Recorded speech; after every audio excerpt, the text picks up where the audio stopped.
M Q M Pakistan کی جانب سے مورکہ حق کا 1 سال مکمل ہونے پر کراچی پریس کلب کے باہر عوامی اجتماع منعقد کیا گیا۔ اس موقع پر پارٹی سربراہ ڈاکٹر خالد مقبول صدیقی نے کہا، آپریشن بنیان مرصوص نے پاکستان کو خطے کا اہم پلیئر بنا دیا ہے۔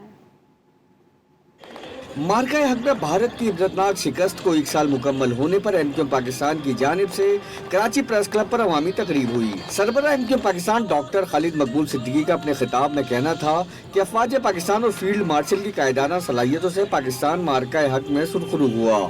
مارشل عاصم منیر، جنرل عاصم منیر، اللہ تعالیٰ آج کا دن شکر کا ہے، آج کا دن شکرانے کا ہے، آج کا دن یقین کا ہے۔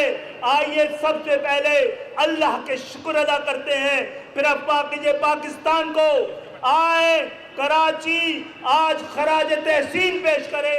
سینئر رہنما مصطفیٰ کمال کا کہنا تھا کہ مارکہ حق میں پاکستان نے 5 دنوں میں دنیا پر ثابت کر دیا کہ قوم متحد اور ہر قسم کی نسلی، لسانی اور سیاسی تقسیم سے بالا تر ہو کر ملک کے دفاع کے لیے ایک ہے۔ آج پاکستان کو اس جنگ کے بعد سے اس سے حاصل ہونے والے ڈیویڈنڈ کو جس طرح سے فیلڈ مارشل پاکستان کی مسلح افواج کے سربراہ جناب عاصم منیر صاحب نے اور پاکستان کے وزیر اعظم صاحب نے اور پاکستان کی خارجہ پالیسی کو ہیڈ کرنے والے جناب اسحاق ڈار نے جس طرح سے ٹیم کی